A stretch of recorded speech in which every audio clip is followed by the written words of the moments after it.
ஸல்லல்லாஹு அலைஹி வஸல்லம் சொன்னார்கள், இதாஅத்துஸ் ஸலாத் கியாமத்துடைய அடையாளங்களில் முதன்மையானது தொழுகையை வீணாக்கும். ஃபவைலுல் லில் முஸல்லீன், தொழக்கூடியவர்களை பார்த்து வயல் என்ற நரகம் கேடு என்று குர்ஆன் சொல்கிறது. வைதா காமு இலஸ் ஸலாத்தி காமு குஸாலா யுராஊனன் நாஸ், தொழுகையில் நின்றால் படு சோம்பேறிகளாக தொழுவார். கியாமத்துடைய அடையாளங்கள்ல ஸல்லல்லாஹு அலைஹி வஸல்லம் இன்னும் சொன்னார்கள், இஸ்லாம் பேரளவுல தான் இருக்கும், குர்ஆன் எழுத்தளவுல இருக்கும்.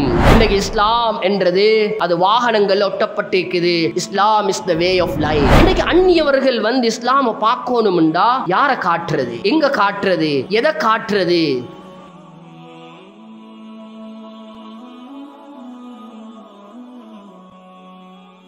இன்னல் ஹம்தலில்லாஹ் நஹ்மதுஹு வ நஸ்தஈனுஹு வ நஸ்தக்ஃபிருஹு வ நு'மினு பிஹி வ நதவக்கலு அலைஹி ونعوذ بالله من شرور أنفسنا ومن سيئات أعمالنا من يهده الله فلا مضل له ومن يضلل فلا هادي له ونشهد أن لا إله إلا الله وحده لا شريك له ونشهد أن سيدنا ومولانا محمدا عبده ورسوله أرسله بالحق بين يدي الساعة ليكون للعالمين نذيرا. أما بعد فقد قال الله تبارك وتعالى في محكم التنزيل بعد أعوذ بالله من الشيطان الرجيم بسم الله الرحمن الرحيم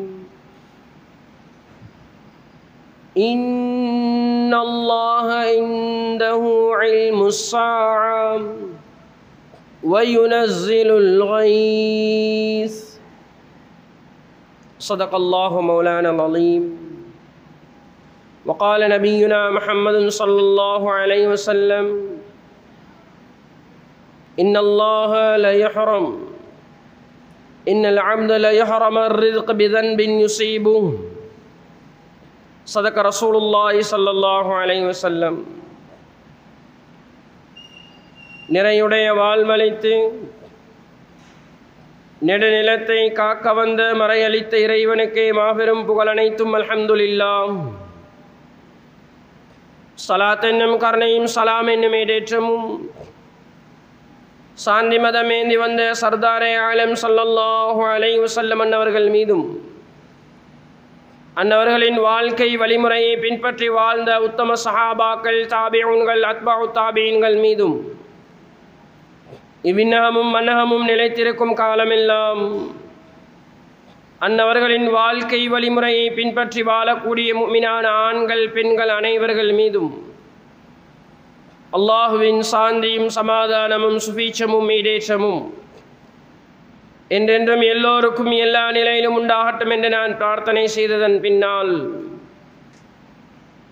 புனித ஜும்ஆவினுடைய கடமையை நிறைவேற்றுவான் வேண்டிய இல்லமாம் அல்லாஹ்வுடைய மாளிகையில் இஅ்திகாஃபுடைய நிய்யத்தோடு அமர்ந்திருக்கும் இறைநேச செல்வர்களே, அல்லாஹ்வின் நல்லடியார்களே, அல்லாஹ் சுப்ஹானஹு வ தஆலாவை இருட்டிலும் வெளிச்சத்திலும், இரகசியத்திலும் பரகசியத்திலும், கூட்டு வாழ்க்கையிலும் தனிமையிலும், வாலிபத்திலும் வயோதிபத்திலும், குறிப்பாக ஏழ்மையிலும் செல்வந்த நிலையிலும் அவனை பயந்து அஞ்சி தக்வாவை கடைபிடிக்குமாறு முதலாக அடியேனுக்கும் அப்பால் உங்களுக்கும் வன்மையாக வசிய செய்வதோடு நல்லுபதேசமாக நசீஹத்தும் செய்து கொள்கின்றேன். இத்தகுல்லாஹ் ஹைசுமா குந்தும். கண்ணியமானவர்களே, அல்லாஹ்வின் நல்லடியார்களே, அல்லாஹ் சுப்ஹானஹு வ தஆலா குறுகிய கால வாழ்க்கையை தந்து இந்த பூமியில் அல்லாஹ் நம்மை வாழச் செய்திருக்கின்றான். நிரந்தரமில்லாத,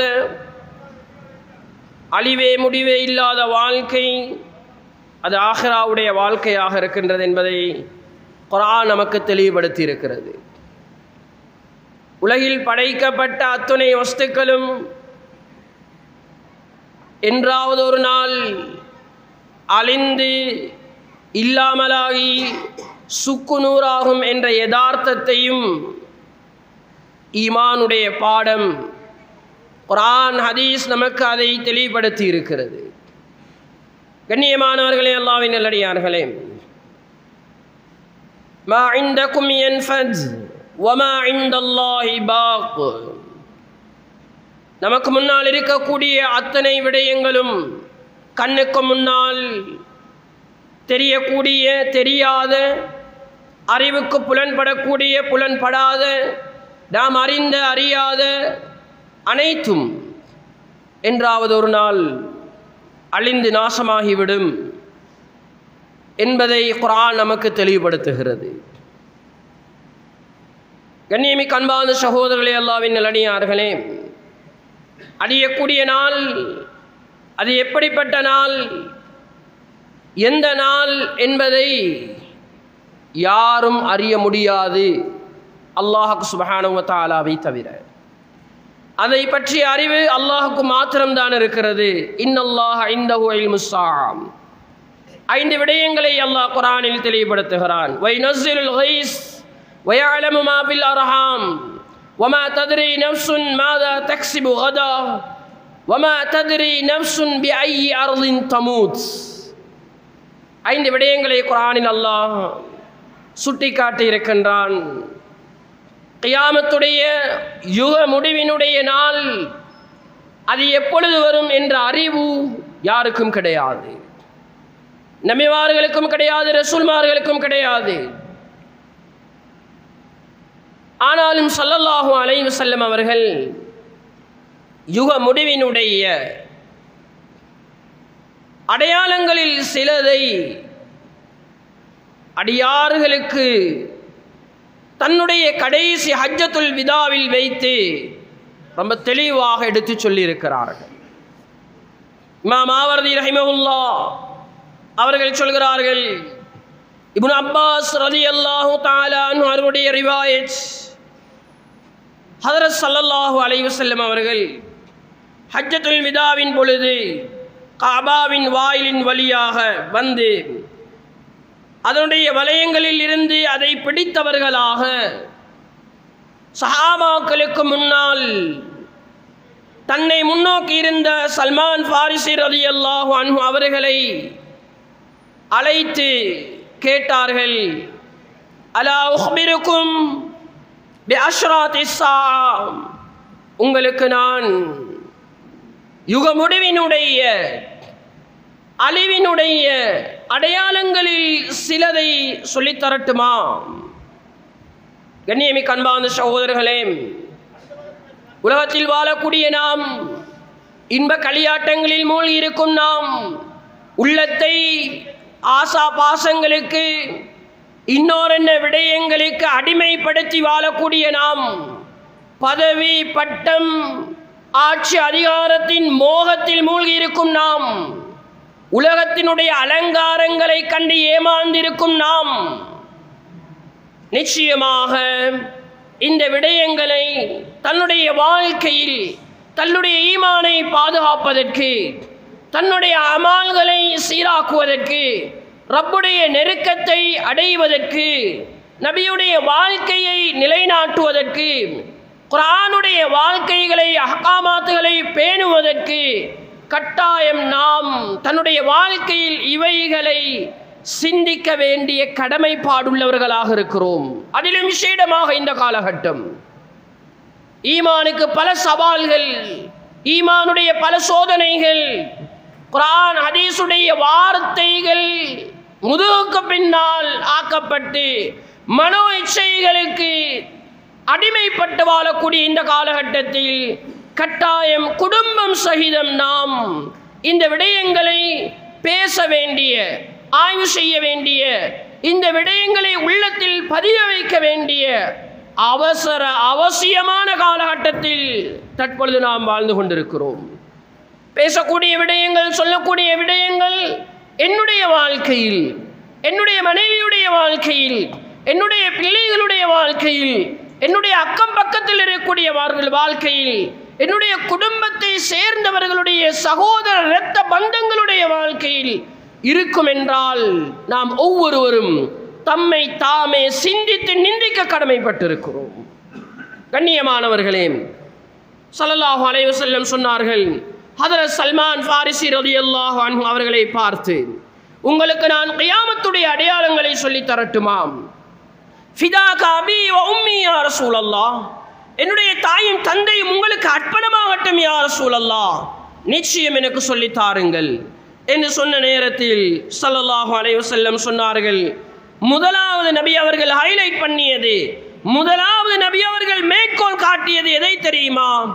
இலாஅத்துஸ் ஸலா, கியாமத்துடைய அடையாளங்களில் முதன்மையானது தொழுகையை வீணாக்குவது, தொழுகையை பாழ்படுத்துவது. கண்ணியமானவர்களே, கொஞ்சம் உள்ளத்தில் கையை வச்சு நாம் ஒவ்வொருவரும் சிந்திப்போம். இன்றைய நாளுடைய சுபஹுடைய தொழுகையின் நிலைப்பாடு எவ்வாறு இருக்கிறது? என்னுடைய சுபஹுடைய தொழுகை நிலைப்பாடு என்ன? என்னுடைய மனைவி நாளை கியாமத்தில் நான் பதில் சொல்லியாக வேண்டும். என்னுடைய பிள்ளை நாளை கியாமத்தில் நான் பதில் சொல்லியாக வேண்டும். நம்முடைய வீடு, நம்முடைய வீட்டினுடைய சூழல் தொழுகையினுடைய சூழலாக இருக்கிறதா?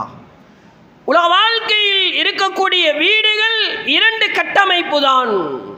ஒன்று இருக்கிறது பிஆ மலக்கானியா, இன்னொன்று இருக்கிறது பிஆ ஷைத்தானியா. பிஆ மலக்கானியா என்றால் மலக்குமார்களுடைய சூழல். நாம் நம்முடைய அறிவுக்கேற்ப உற்று நோக்குவோமேயானால் செல்வந்தர்களுடைய வீடு, மாடா மாளிகை, கோடிக்கணக்கு பொறுமதியான வீடு என்று ஒரு தலைப்பையும், அடுத்ததாக ஏழைகள், எளியவர்கள்,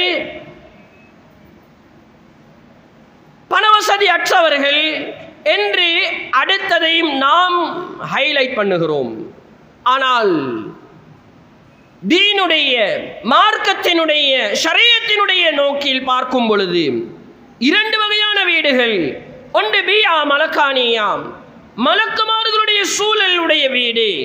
பிஆ ஷைத்தானியா, ஷைத்தானுடைய வீடு. கோடி கணக்கு பொறுமதியாக இருந்தாலும் வீடு அது எவ்வளவு பெரிய பளிங்கு கற்களால் கட்டப்பட்டிருந்தாலும் அந்த வீட்டில் வாழக்கூடியவர்கள் மனிதர்கள் அல்ல, ஷைத்தான்களாக இருக்கிறார்கள்.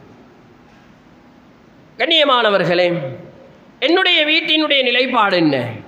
கோடிக்கணக்கு நான் செலவழித்து என்னுடைய ஆசைக்கு, என்னுடைய மனைவி பிள்ளைகளுடைய ஆசைக்கேற்ப கட்டப்பட்ட என்னுடைய வீட்டினுடைய சூழல் அது மலக்கானியத்தான சூழலாக இருக்கிறதா அல்லது ஷைத்தானியத்தான சூழலில் இருக்கிறதா? சுபஹுடைய தொழுகை என்னுடைய மனைவி, என்னுடைய பிள்ளைகள் மலக்கானியத்துடைய சூழலுக்குரிய வீடாக இருந்தால் அந்த வீடு எத்தனை மணிக்கு ஃபங்க்ஷன் ஆகணும், எத்தனை மணிக்கு அந்த வீட்டில் அல்லாஹ்வுடைய பயமச்சமுடையவர்கள் அமல் செய்யக்கூடியவர்களாக மாறுவார்கள் என்பதை கூட ஸல்லல்லாஹு அலைஹி வஸல்லம் தெளிவுபடுத்தினார்கள். ரஹிமல்லாஹு இம்ரான், ஒரு மனிதனுக்கு அல்லாஹ் ரஹ்மத் செய்வான், ஒரு மனிதனுக்கு அல்லாஹ் ரஹ்மத் செய்வானாக, கணவனுக்கு ரஹ்மத் செய்வானாக.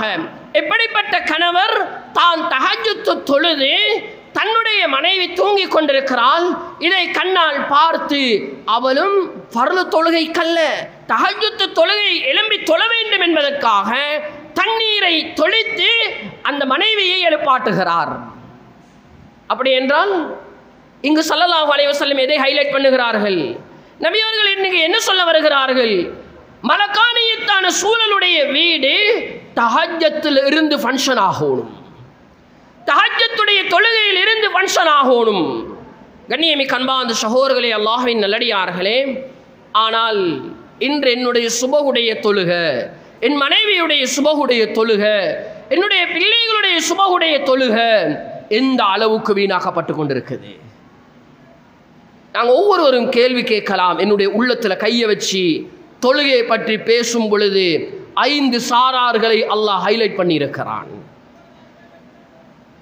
ஃபவைலுல் முஸல்லீன், தொழக்கூடியவர்களை பார்த்து வயல் என்ற நரகம் கேடு என்று குர்ஆன் சொல்கிறது. என்ன காரணம்? காரணத்தையும் அல்லாஹ் சொல்லி இருக்கிறான். அல்லதீனஹும் அன் ஸலாத்திஹிம் சாஹூன் அல்லதீனஹும் யுராஊன், பொடுபோக்காக தொழுவார்கள், பொடுபோக்காக தொழுவார்கள். மக்களுக்கு காட்டுவதற்காக, மக்கள் என்னை மொச்ச வேண்டும், மக்கள் என்னை ஆபித் என்று சொல்ல வேண்டும், மக்கள் என்னோடு ஒன்றரை கலந்து என்னை புகழ வேண்டும், பாராட்ட வேண்டும் என்பதற்காக வேண்டி தொழுவார்கள். இன்னும் ஒரு சாராரை பற்றி சொல்கிறான். வைதா காமு இல ஸலாத்தி காமு குஸாலா யுராஊன அன்னாஸ். தொழுகையில் நின்றால் படு சோம்பேறிகளாக தொழுவார்கள். அவருடைய வாயிலிருந்து வார கொட்டாவி அடுத்தவருடைய தொழுகைக்கு இடைஞ்சலாக இருக்கும். கண்ணியமானவர்களே, யாரையும் குறை சொல்றது நோக்கம் அல்ல. ஏண்ட தொழுகை எப்படி இருக்குது, ஏண்ட தொழுகை எப்படி இருக்குது. வைதா மஸ்ஸல் இன்சான துர் தஆனா லிஜம்பிஹி காயிமன் அவ் காயிதா. கஷ்டம் வந்தா, பிரச்சனை வந்தா, துன்பம் வந்தா, ஏதாலும் ஒன்றில் மாட்டிக்கொண்டா நின்று உட்கார்ந்து உற்சாய்ந்து இப்படியெல்லாம் அழுது அழுது தொழுது மன்றாடேலுமோ அப்படியெல்லாம் இபாதத்தில் இருப்பாரு. அவருடைய கஷ்டம் நீங்கின உடன் கல்லம் எதுனா இலா லுர்ரின் மஸ்ஸா, அப்படி ஒன்றே அவருக்கு ஏற்படாதவனை போன்று அவன் மாறிவிடுகிறான். குர்ஆன் சொல்லுது, குர்ஆன் பேசுது. இதெல்லாம் வாழ்க்கையில நாங்க பார்க்கிறோம். கண்ணியமிக்க அன்பார்ந்த சகோதரர்களே, அல்லாஹ்வின் நல்லடியார்களே, இன்னும் ஒரு இடத்தில் அல்லாஹ் தொழுகையாளை பற்றி பேசும் பொழுது அது அஃப்லஹல் முஃமினூன் அல்லதீன ஹும் ஃபீ ஸலாத்திஹிம் காஷிஊன். முஃமின்கள் எப்படிப்பட்ட முஃமின்கள்? தொழுகையில் பேணுதலாக ஹுஷூ ஹுதுவோடு பயபக்தியோடு இறையச்சத்தோடு தொழக்கூடிய அந்த தொழுகையாளிகள், இவர்கள் வெற்றி அடைந்து விட்டார்கள் என்று குர்ஆனில் சொல்கிறான். கண்ணியமிக்க அன்பார்ந்த சகோதரர்களே, அல்லாஹ்வின் நல்லடியார்களே, இன்று ஸல்லல்லாஹு அலைஹி வஸல்லம் அவர்கள் சொன்ன அந்த வார்த்தை ஆரம்ப தலைப்பை நாம் ஒவ்வொருவரும் ஆழமாக சிந்திக்க வேண்டிய கடமைப்பாடு இருக்கிறது. வீட்டில் சாதாரண ஒரு ஃபங்க்ஷன் அல்லது எனக்கு சாதாரண ஒரு தலைவலி வந்தால் முதலாவது கையை வைக்கிறது தொழுகையில தான். முதலாவது வீணாக்கப்படுறது தொழுகை தான். எத்தனை பேருக்கு தொழுகை நினைவுக்கு வருது? கண்ணியமானவர்களே, இதைத்தான் ஸல்லல்லாஹு அலைஹி வஸல்லம் சொன்னார்கள், இதாஅத்துஸ் ஸலாஹ், தொழுகை வீணாக்கப்படும். இதை பற்றி பேசுறதுண்டா பேசிக்கொண்டே போகலாம் ஆழமாக. அடுத்ததாக ஸல்லல்லாஹு அலைஹி வஸல்லம் சொன்னார்கள், அல் மைல் மஅல் ஹவா, மக்கள் எல்லாம் மனோ இச்சைக்கு அடிமையாக இருப்பார்கள். கண்ணியமானவர்களே, ஒவ்வொன்றும் ஆழமான தலைப்பு. இன்று யார்தான் மனோ இச்சைக்கு அடிமையாகாதவர்கள் இருக்கிறோம்? இன்று யார்தான் மனோ இச்சைக்கு அடிமையாகாதவர்கள் இருக்கிறோம்? பல பாவங்கள் உலகத்தில் நடக்கிறதுக்கு காரணம், ஏன் இந்த பாவத்தை செய்றீங்க, ஏன் இதில் ஈடுபட்டீங்க, ஏன் இதுக்கு அடிமையாகினீங்க, ஏன் இதுக்கு எடிட் ஆகினீங்க கேட்டா வரக்கூடிய வார்த்தை என்ன? கொஞ்சம் செஞ்சு பார்க்கணும்னு ஒரு ஆசை. என்ன நடக்கும் என்று கொஞ்சம் பார்ப்போம். நாங்கள் கொஞ்சம் ஒரு தடவை ரெண்டு தடவை இழுத்து பார்ப்போம். ஒரு தடவை ரெண்டு தடவை இழுத்தது அவரை முழுமையாக அந்த பாவம் இழுத்து கொண்டது. ஒரு தடவை செஞ்சு பார்ப்போம். ஆசைக்கு அடிபணிந்தார்கள், மோகத்துக்கு அடிபணிந்தார்கள். யார் மனோ இச்சைகளுக்கு ஆசைகளை கட்டுப்படுத்தி அடக்கி தன்னுடைய வாழ்க்கையில் அவைகளை முழுமையாக இல்லாதொழித்து வாழுவதற்கு முயற்சி செய்கிறாரோ, ஆசைக்கு அடிமையாகி விடாமல் தன்னை பாதுகாக்கிறாரோ, அவருடைய அடுத்த அவர் வைக்கக்கூடிய 8 நிச்சயம் அது சொர்க்கம் என்பதை குர்ஆன் சொல்லி தருகிறது. وَأَمَّا مَنْ خَافَ وَنَهَى النَّفْسَ عَنِ الْهَوَى فَإِنَّ الْجَنَّةَ هِيَ الْمَأْوَى. ஆசைகளை அடக்குவதில் யார் தன்னை முழுமையாக கட்டுப்படுத்துவாரோ, கண்ணியமானவர்களே, 1-2 ஆசைகள் அல்ல, 1-2 அல்ல, பாவங்கள். அது உலகத்தில் இன்றைக்கு பாவத்தை பேச ஆரம்பித்தால் பல ஹுதுபாக்கள்ல பேசிக்கொண்டே இருக்கலாம்.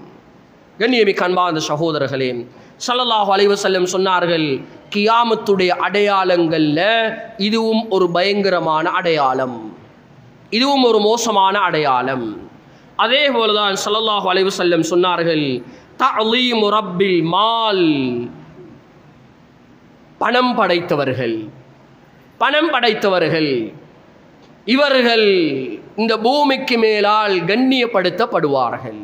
அவர் எப்படி சம்பாதிச்சாரு, அவரோட இன்கம் என்ன, அவரோட அவுட் கோயிங் என்ன, இது ஒன்றும் பார்க்கறது இல்லை. அவர் பணம் இருக்குது, வசதி இருக்குது, அவர் எப்படி இருந்தாலும் பரவாயில்லை, அவர் ஊர்ல கண்ணியப்படுத்தி, அவரை மஸ்ஜிதில் கண்ணியப்படுத்தி, அவருக்கு பொன்னாட, அவருக்கு முதலிடம், அவருக்கு ரெட் கார்பெட். இவர் யார்? இவருடைய தொழில் என்ன? ஒரு காலத்தில் மஸ்ஜிதுக்கு ஒரு மூட்டை சிமெண்டி கொண்டு வந்து கொடுக்கிறதா இருந்தாலும் ஆழமாக அவரை பற்றி தேட ஆரம்பிப்பாங்க. இவர் யாரு? மதரசாக்கள்ல கேட்டா தெரியும், உஸ்தாதுமார்களிடத்துல ஒருத்தர் ஒரு குர்பானை கொண்டு வந்தா அவரோட குர்பானை உடனே கபூல் செய்ய மாட்டாங்க. ஏன்? நீங்க போங்க, நாங்க தேவையான நேரம் உங்களோட தொடர்பு கொள்வோம் அப்படி சொல்லிட்டு பின்னால் அவரை பற்றி தேடுவாங்க.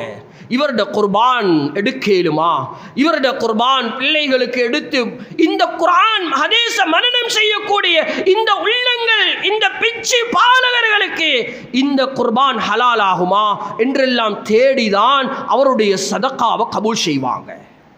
இன்றைக்கு எந்த நிலையில் அவர் இருந்தாலும் பரவாயில்லை, அவர் எப்படி சம்பாதிச்சாலும் பரவாயில்லை, எங்களுக்கு ஸ்லப் கொண்டு வந்தா போதும், எங்களோட வேலை முடிஞ்சா போதும்.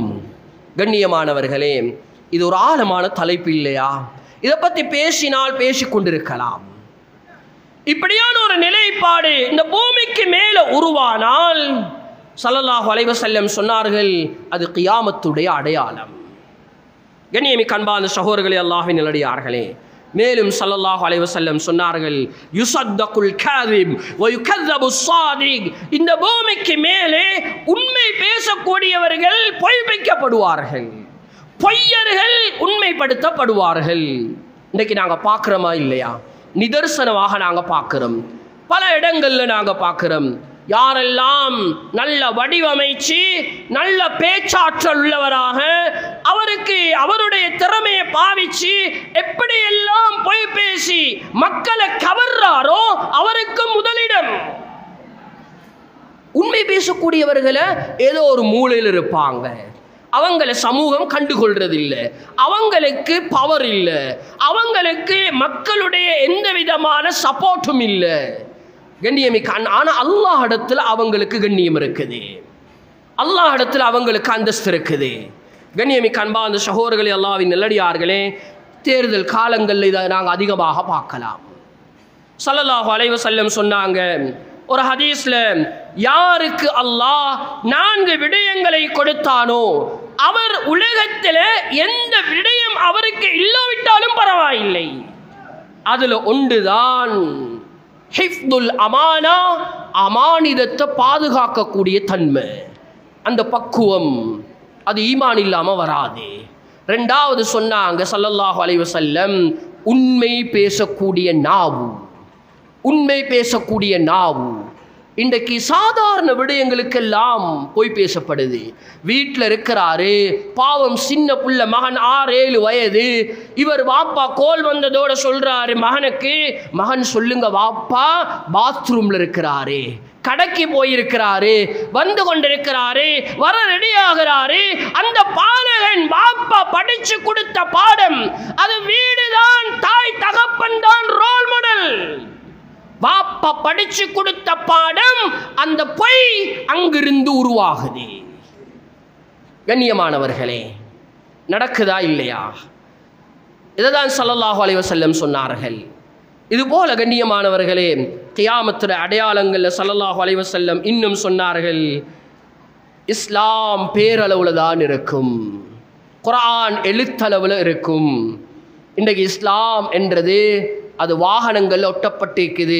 இஸ்லாம் is the way of life, அது பேரளவில் தான். இன்றைக்கு அந்நியவர்கள் வந்து இஸ்லாமை பார்க்கணும்டா யாரை காட்டுறது, எங்கே காட்டுறது, எதை காட்டுறது? கண்ணியமிக்க அன்பான சகோதரர்களே, அல்லாஹ்வின் நல்லடியார்களே, இரத்த கண்ணீர் வடிக்க வேண்டிய ஒரு நிலைப்பாடு. குர்ஆனை பாருங்க, யாருடையாலும் தாய் தகப்பன் மௌத்தாகி அது குறிப்பிட்ட சில நாள்கள், இந்த நாட்களில் மாத்திரம் அந்த குர்ஆன் தூசி துளைக்கப்படுது.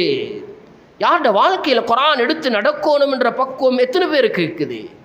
கண்ணியமிக்க அன்பார்ந்த சகோதரர்களே, அல்லாஹ்வின் நல்லடியார்களே, மேலும் ஸல்லல்லாஹு அலைஹி வஸல்லம் சொன்னார்கள், மக்கள் சாரி சாரியாக வரிசை வரிசையாக இருப்பார்கள், ஆனாலும் குலூபில் முத்தமாரிதா, உள்ளம் நோயுள்ளதாக. உள்ளத்தில் நோய் ஆக பயங்கரம். எல்லாருடைய உள்ளத்திலேயும் ஒவ்வொரு விதமான நோய் இருக்குது. கண்ணியமிக்க அன்பான சகோதரர்களே, பொறாமை, பெருமை, வஞ்சகம், குரோதம், விரோதம் சாதாரண நோய்கள் அல்ல, சாதாரண நோய்கள் அல்ல. உடல் உறுப்புகளால் மனிதன் பாவம் செஞ்சால் அது உடல் உறுப்புகளோட சம்பந்தப்பட்ட 3 சோதனைகள் வரும். ஒன்று, அல்லாஹ் அந்த உறுப்புகளுக்கு அமல் செய்யறத பாரமாக்கிடுவான். 2, ஹலாலான ரிஸ்க்கு தடைபடும். 3, எந்த உறுப்பால பாவம் செய்கிறாரோ அந்த உறுப்பு ஃபித்னா சோதனைக்குள்ளாக்கப்படும்.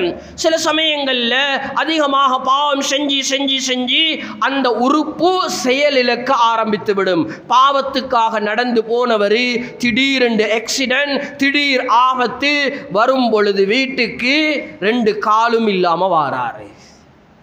ஆனா உள்ளத்தினுடைய நோய் இருக்குதே, உள்ளத்தினுடைய நோய் ஈமான் இல்லாத மௌத்தை வந்து சேர்க்கும். கண்ணியமிக்க அன்பார்ந்த சகோதரர்களே, அதுல பயங்கரம், பொறாமை, வஞ்சகம், குரோதம், விரோதம், இதெல்லாம் பயங்கரமான பெருமை, ஆக பயங்கரம் பெருமை. கண்ணியமிக்க அன்பார்ந்த சகோதரர்களே, ஸல்லல்லாஹு அலைஹி வஸல்லம் சொன்னார்கள், மேலும் ஆண்கள் ஆண்களை திருமணம் செய்வார்கள், பெண்கள் பெண்களை திருமணம் செய்வார்கள். இதை பேசுறது பயங்கரமாக இருக்குது. இன்றைக்கு இது ஒரு பயங்கரமான ஒரு தலைப்பாக இருக்குது. இதை பேசினால் அடுத்து என்ன நடக்குமோ என்ற ஒரு நிலைப்பாடு. அதற்கு அரசியல் அமைப்பில், அதற்கு பாராளுமன்றத்தில் கூட அனுமதி வழங்கிய நாடுகள் இருக்குது. கண்ணியமிக்க அன்பார்ந்த சகோதரர்களே, அல்லாஹ்வின் நல்லடியார்களே, யுகாரு அலல் கில்மான், பாலியல் துஷ்பிரயோகம் அதிகரிக்கும், பாலியல் துஷ்பிரயோகம் அதிகரிக்கும். பார்க்கிறோம், ஆசிரியர் என்று பாராது, பாட்டன் என்று பாராது, மாமன் என்று பாராது, எத்தனையோ சம்பவங்கள். சிறுவர் துஷ்பிரயோகம் நிலையங்கள்ல இருந்து எடுக்கக்கூடிய நேரத்தில் 600 650 கிட்டத்தட்ட சிறார்கள் ஒரு வருடத்திற்கு நம்முடைய நாட்டில் அநேகமாக யாரால நடக்குது என்று பார்த்தா உறவுகளால. கேவலம் இல்லையா? கேவலம் இல்லையா? மேலும் ஸல்லல்லாஹு அலைஹி வஸல்லம் சொன்னார்கள், வஸலாஸில், பூமி அதிர்வுகள் உண்டாகும், பூமி அதிர்வுகள். கண்ணியமிக்க அன்பான சகோதரர்களே, அல்லாஹ்வின் நல்லடியார்களே, குறுகிய நேரத்தில் ஹுத்பா முடிக்க வேண்டிய கடமைப்பாடு உள்ளதுனால சுருக்கமாக சொல்லி முடிக்கிறேன். இன்னும் பல விடயங்களை சொல்லலாம். 20 விடயங்களை நபி அவர்கள் சொன்னார்கள். 20 விடயங்கள், பூமி அதிர்வுகளை சொன்னார்கள் ஸல்லல்லாஹு அலைஹி வஸல்லம். நாங்கள் யாராலும் சிந்திச்சு பார்த்தோமா? இந்த பூமி அதிர்வுகள் இன்றைக்கு உலகளாவிய ரீதியில் எந்த அளவு பூமி அதிர்வுகள் அதிகரிச்சிருக்கின்ற யாருக்கும் தெரியுமா? இதை நாங்கள் சிந்திச்சிருக்கிறோமா? கண்ணியமிக்க அன்பான சகோதரர்களே, அல்லாஹ்வின் நல்லடியார்களே, நேஷனல் எர்த்குயிக் இன்ஃபர்மேஷன் சென்டர் கிட்டத்தட்ட 2013 இருந்து 23 வரைக்கும் 10 வருட எல்லைக்குள் இந்த உலகில் சுமாராக 20,000 பூமி அதிர்வுகளை இந்த பூமி தாங்கிக் கொண்டிருக்கிறது. 20,000 பூமி அதிர்வுகள் எங்கட நாட்டில் சொல்லல, முழு உலகிலும். கண்ணியமிக்க அன்பார்ந்த சகோதரர்களே, அல்லாஹ்வின் நல்லடியார்களே, 2013 மாத்திரம் கிட்டத்தட்ட 13,480 நில அதிர்வுகளை இந்த உலகம் தாங்கிக் கொண்டிருக்கிறது. 2014 17,582, 15 15,336, 17 15,397, 17 12,120, 2018 14,589. இவ்வாறே கணக்கெடுத்து பார்த்தால் கிட்டத்தட்ட 2023 15,600 நில அதிர்வுகள், ஜலாசில், நில நடுக்கம் உண்டாகி கொண்டிருக்குது. கண்ணியமிக்க அன்பார்ந்த சகோதரர்களே, அல்லாஹ்வின் நல்லடியார்களே, ஸல்லல்லாஹு அலைஹி வஸல்லம் அவர்கள் சொன்ன வார்த்தைகள் இன்று 100க்கு 100 நாம் கண்கூடாக பார்த்து கொண்டிருக்கிறோம். எங்களில் இதை பற்றி சிந்திக்கக்கூடியவர்கள் எத்தனை பேர் இருக்கிறோம்? மனைவிய, பிள்ளைகளை, வியாபாரத்தை, அதுபோல கடைய, தன்னுடைய ஏனைய உலகத்தினுடைய நிலைப்பாடுகள் கண்ணுக்கு முன்னால் தெரியக்கூடியவைகளை ஆழமாக சிந்திக்கிறோம். ஆழமாக சிந்தித்து உறங்கிய மனிதர் சுபகுடைய நேரத்தில் பிணமாக மையத்தாகத்தான் எழும்புகிறார். எத்தனையோ ஜனாசாக்கள். இரவு தூங்கினவர் விடிய காலை பார்த்தால் அறிவித்தல், இன்னார் மரணித்து விட்டார். ஃபுஜாத்துல் மௌத், திடீர் திடீர் ஜனாசாக்கள், மையத்தினுடைய செய்திகள். ஹைவேல பயணம் செஞ்சு 10 நிமிஷம் திடீரென்று பார்த்தா வாகனம் ஒரு சைடுக்கு சரிஞ்சு கொண்டே போகுது. எல்லாரும் வாகனத்தை ஃபாலோ அப் பண்ணி நிப்பாட்டுறாங்க, பார்க்குறாங்க. அவர் ரூஹு அந்த இடத்துல பிரிஞ்சிருக்குது. கண்ணியமிக்க அன்பான சகோதரர்களே, அல்லாஹ்வின் நல்லடியார்களே, பிறக்கக்கூடிய பிள்ளைகள் எத்தனையோ மையத்தாக பிறக்குது.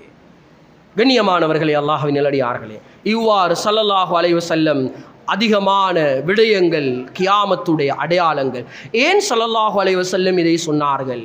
சுஃபியானு ஸௌரி ரஹ்மத்துல்லாஹி அலைஹி அவர்கள் சொல்கிறார்கள், ஸல்லல்லாஹு அலைஹி வஸல்லம் உம்மத்துக்கு ஒரு எச்சரிக்கையாக, உம்மத்துக்கு ஒரு படிப்பினைக்குரிய விடயமாக இவைகளை நீங்க உள்ளத்தில் எடுத்து ஒவ்வொரு மனிதனும் என் வாழ்க்கையில் நான் இதை ஏதாலும் ஒன்றில் தொடர்புடையவனாக இருக்கிறேனா, பொய்யோட, ஏமாற்றத்தோட, என் வாழ்க்கையில் தொழுகையை வீணடிச்சு, என் வாழ்க்கையில் பணம்தான் முக்கியம் என்ற வாழ்க்கையின் குறிக்கோளாக, பதவி பட்டங்களை தான் வாழ்க்கை நோக்கம் என்ற குறிக்கோளோடு நான் வாழ்கிறேனா என்று ஒவ்வொருவரும் தன்னை பரிசீலனை செய்வதற்காக ஸல்லல்லாஹு அலைஹி வஸல்லம் இவ்வாறான விடயங்களை உம்மத்துக்கு எடுத்து சொல்லியிருக்கிறார்கள்.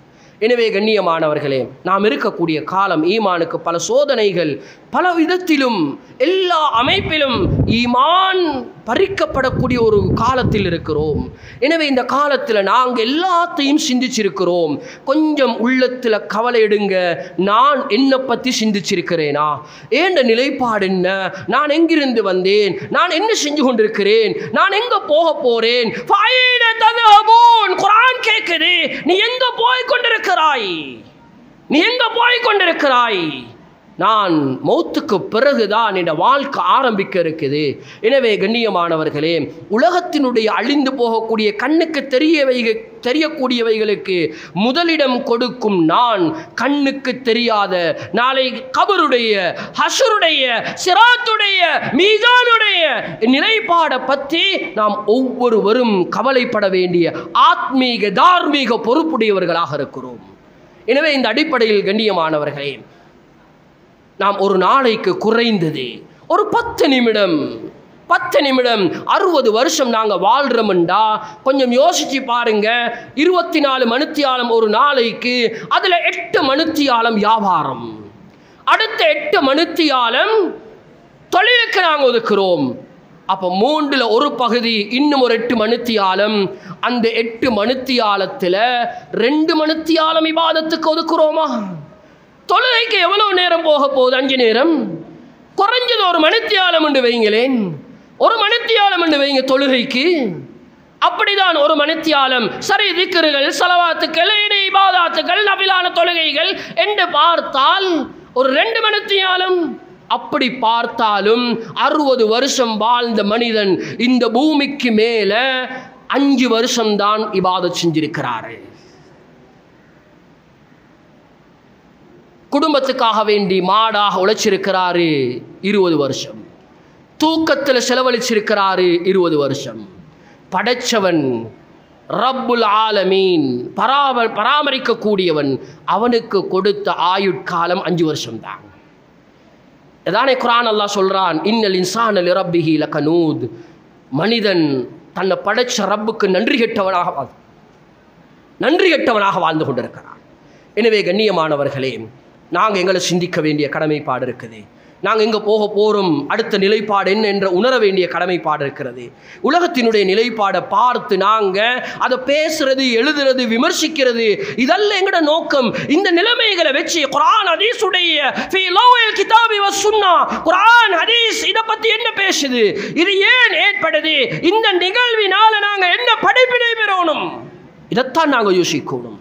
எனவே இந்த அடிப்படையில் நாங்கள் எங்களோட ஈமான சீராக்கி எங்களோட அமல்களை சீராக்கி ரப்பினுடைய அருளையும் இறுக்கத்தையும் நெருக்கத்தையும் அடையக்கூடிய நல்லவர்களாக வல்லவர்களாக மாற வல்ல நாயன் நம் அனைவருக்கும் தௌஃபீக் செய்வானாக. யா அல்லாஹ், அறிந்தும் அறியாமலும் செய்த தவறுகளை மன்னிப்பாயாக, தெரிந்தும் தெரியாமலும் செய்த தவறுகளை மன்னிப்பாயாக, இருட்டிலும் வெளிச்சத்திலும் ஏற்பட்ட தவறுகளை மன்னிப்பாயாக, இரகசியமாக பரகசியமாக செய்த தவறுகளை மன்னிப்பாயாக, கூட்டு வாழ்க்கையிலும் தனிமையிலும் ஏற்பட்ட தவறுகளை மன்னிப்பாயாக. யா அல்லாஹ், ஈமானுக்கு வரக்கூடிய சவால்களில் இருந்து உள்ளத்தை பாதுகாப்பாயாக.